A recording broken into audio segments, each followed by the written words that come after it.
Andhra Pradesh DGP ఎంపికను సవాలు చేస్తూ హైకోర్టులో లంచ్ మోషన్ పిటిషన్ దాఖలైంది.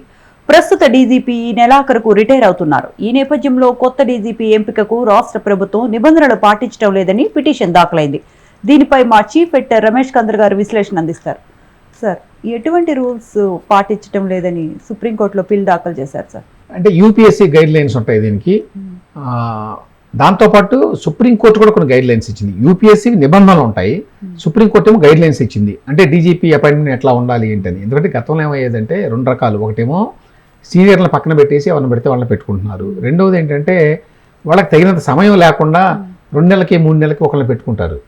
అట్లా కాకుండా వాళ్ళకి మినిమం 1 year or 2 years చెప్పింది అప్పట్లో సుప్రీంకోర్టు. ఇంత సర్వీస్ ఉండాలి వాళ్ళకి, సో దట్ వాళ్ళు ఫోకస్ చేసి ఏదైనా వర్క్ చేయగలరు ఉన్న ఆ సంవత్సరంలో 2 సంవత్సరాల్లో. అట్లా కాకుండా మీరు 3-4 నెలలకు మారిస్తే ప్రయోజనం ఉండదని అవి సుప్రీంకోర్టు గైడ్ లైన్స్. ఇక యూపీఎస్సీకి ఏంటంటే మీరు డీజీపీగా ఎవరైనా నియమించాలి అంటే ఒక ప్యానెల్ని పంపించాలి. అంటే సీనియారిటీ లిస్ట్ ఉంటుంది. ఆ సీనియారిటీ లిస్ట్ని పంపిస్తే అందులో నుంచి 3 పేర్లను ఎంపిక చేసి యూపీఎస్సీ రాష్ట్ర ప్రభుత్వానికి పంపిస్తుంది. సో రాష్ట్ర ప్రభుత్వం అప్పుడు ఆ 3 పేర్లలో నుంచి ఒకరిని ఎంపిక చేసుకోవాలి. అది పద్ధతి. అవేమీ ఎవరు చేయట్లేదు చాలా కాలం నుంచి. ఇప్పుడు లేటెస్ట్ ఎందుకు ఇది ఇష్యూ వచ్చిందంటే, ఇప్పుడు డీజీపీగా ద్వారకా తిరుమలరావు గారు ఉన్నారు. ఆయన January 31st రిటైర్ అవుతున్నారు. మరి ముందే ఏర్పాటు జరగాలి కదా నెక్స్ట్ ఎవరు అనేది. ఎక్సర్సైజ్ ఏమీ జరగల. నేను చెప్పిన ఎక్సర్సైజ్ జరగాలి ఇదంతా కూడా. దాని మీద పిల్లి వేశారు. అయితే ఇక్కడ ఇంకొక చెప్పుకోవాల్సిన విషయం ఏంటంటే, జగన్మోహన్ రెడ్డి ఉన్న కాలంలో ఈ విషయంలో చాలా ఘోరాతి ఘోరంగా జరిగింది. అదేంటంటే, గౌతమ్ సావంగ్ తర్వాత ఒక 7-8 మంది సీనియర్స్ ఉన్నారు. ఉంటే వాళ్ళని అపాయింట్ చేయాల్సి వస్తుందని 8వ వ్యక్తి అయినటువంటి కసిరెడ్డి రాజేంద్రనాథ్ రెడ్డి గారిని పెట్టుకున్నాడు. కానీ పెట్టుకోవడానికి నేను చెప్పిన పద్ధతులు పాటించాలి కదా. ఈ పద్ధతులు పాటిస్తే అసలు ఆయన పేరు కూడా ఉండదు ఆ ప్యానల్లో. ఎందుకంటే ఇంక చాలామంది ఉన్నారు కదా, ఈయన ఎక్కడో ఉన్నాడు.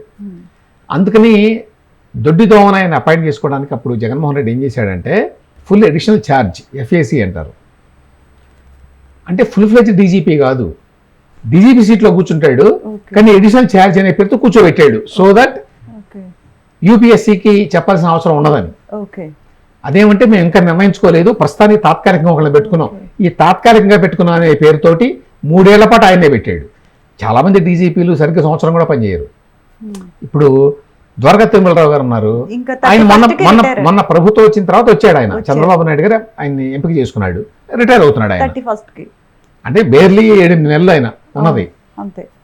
అట్లాంటిది మరి 2 సంవత్సరాలు 3 సంవత్సరాలు ఉన్నాడు కదా ఆల్మోస్ట్. ఆయన ఏంటి ఫుల్ ఫ్లెజ్డ్ డీజీపీ అని చెప్పకుండానే పని గడిచేశాడు ఆయన చక్కగా. దాని మీద యాక్చువల్గా లాస్ట్ అక్టోబర్లో సుప్రీంకోర్టు ఒక ఇది కూడా పంపించిందట, అన్ని రాష్ట్రాలుగా పంపించింది, అందులో ఏపీ కూడా ఉంది. మేము ఇచ్చిన గైడ్లైన్స్ ఏం పాటించడం లేదని చెప్పి ఎవరు కేసు వేసినట్టున్నారు వేరే రాష్ట్రంలో. అందరినీ అడిగింది, మీరందరూ పంపించండి, మీ ఎక్స్ప్లెనేషన్ ఇవ్వండి ఎందుకు చేయట్లేదని. అయితే ఇప్పుడు ఏంటంటే యాక్చువల్గా ద్వారకా తిరుమలరావు గారు రిటైర్ అయితే ఈ నెల 31వ తేదీన ఎవరున్నారు లైన్లో, ప్యానల్లో ఎవరుంటారంటే మాదిరెడ్డి ప్రతాప్ గారు, హరీష్ కుమార్ గుప్తా గారు, రవిశంకర్ అయ్యన్నార్ గారు. వీరు సీనియర్లు అన్నమాట. ఇందులో మాదిరెడ్డి ప్రతాప్ గారేమో 1991 బ్యాచ్, అంటే సీనియర్ ఈయనే అందరికంటే. ఆ తర్వాత హరీష్ కుమార్ గుప్తా గారు ఆయన 1992 బ్యాచ్. ఆ తర్వాత రవిశంకర్ అయ్యన్నార్, కుమార విశ్వజిత్, వీళ్ళిద్దరూ కూడా 1994 బ్యాచ్. వీళ్ళల్లో మాదిరెడ్డి ప్రతాప్ గారు సీనియర్ అని చెప్పాను, కానీ ఆయన గత ప్రభుత్వంలో కూడా సైడ్ లైన్ అయ్యాడు, ఈ ప్రభుత్వంలో కూడా అదే చిన్న పదవిలో, అంటే ఫోకస్ లేని పదవిలో కొనసాగుతున్నాడు. DGP fire services. Harish Kumar Gupta గారు డీజీపీ విజిలెన్స్ అండ్ ఎన్ఫోర్స్మెంట్గా ఉన్నాడు, అది ఇంపార్టెంట్ పదవే. కుమార్ విశ్వజిత్ గారేమో హోమ్ డిపార్ట్మెంట్ సెక్రటరీగా ఉన్నాడు, ప్రిన్సిపల్ సెక్రటరీగా. తర్వాత డాక్టర్ రవిశంకర్ అయ్యన్నార్ ఏమో సిఐడి డీజీపీ. నేను ఇంతకుముందు చెప్పినట్టు మరి మాదిరెడ్డి ప్రతాప్ గారు ఆయన్ని లూప్ లైన్లో పెట్టారు కాబట్టి గత ప్రభుత్వం పెట్టింది, ఇప్పుడు ప్రభుత్వం కూడా కొనసాగిస్తోంది అందులోనే. అందువల్ల ఇస్తారా లేదా అనేది అనుమానమే, తెలియదు. హరీష్ కుమార్ గుప్తా గారు కొన్నాళ్ల పాటు ఉన్నారు డీజీపీగా. ఎప్పుడు ఎన్నికల కమిషన్ పెట్టింది కొన్నాళ్ల పాటు. ఆ తర్వాత వీళ్ళిద్దరూ ఉన్నారు, కుమార్ విశ్వజిత్, రవిశంకర్ అయ్యన్నారు. సో వీళ్ళల్లో ఎవరికి ఇస్తారు ఏమిటనేది తెలియదు. ఎందుకంటే ఇంతవరకు ప్యానల్ని పంపించాలి, అసలు దాని వెనక ఉద్దేశం ఏంటో తెలియదు. అందులో ఇప్పుడు సుప్రీంకోర్టు ఈ అంశం మీద దృష్టి కూడా పెట్టింది కాబట్టి మరి వాళ్ళు సీరియస్గా తీసుకుంటారు. ఆ నేపథ్యంలోనే ఈ పిల్ వేశారు. ఇది పాటించట్లేదు వీళ్ళు, ఇంతవరకు అసలు ప్యానల్ పంపించలేదు అక్కడ యూపీఎస్సీకి, సీనియారిటీని పాటించడం లేదు, సుప్రీంకోర్టు గైడ్లైన్స్నే పాటించడం లేదు అని. సో హైకోర్టు ఏం చెప్తుంది అనే దాని మీద ఆధారపడి కూడా ఈసారి బహుశా డీజీపీ అపాయింట్మెంట్ ఉంటుంది అనుకుంటున్నాను నేను రాష్ట్రంలో. ఎందుకంటే వాళ్ళు రేపు ఏదైనా డైరెక్షన్ ఇస్తే పాటించాల్సిందే. మరి చంద్రబాబు నాయుడు గారి ఆలోచన ఏమిటో తెలియదు. నాకు తెలిసి ఐపీఎస్ ఆఫీసర్లకి ఎక్స్టెన్షన్ లేదు, అంటే డీజీపీకి ఎక్స్టెన్షన్ ఇవ్వదు కేంద్ర ప్రభుత్వం. ఓన్లీ ఐఏఎస్, అది చీఫ్ సెక్రటరీ గారికి మాత్రమే ఇస్తున్నారు. అలా కాకుండా చంద్రబాబు నాయుడు గారు తనకున్న పలుకుబడిని ఉపయోగించి ఏమైనా ప్రత్యేకంగా అనుమతి తెచ్చుకుంటారో తెలియదు.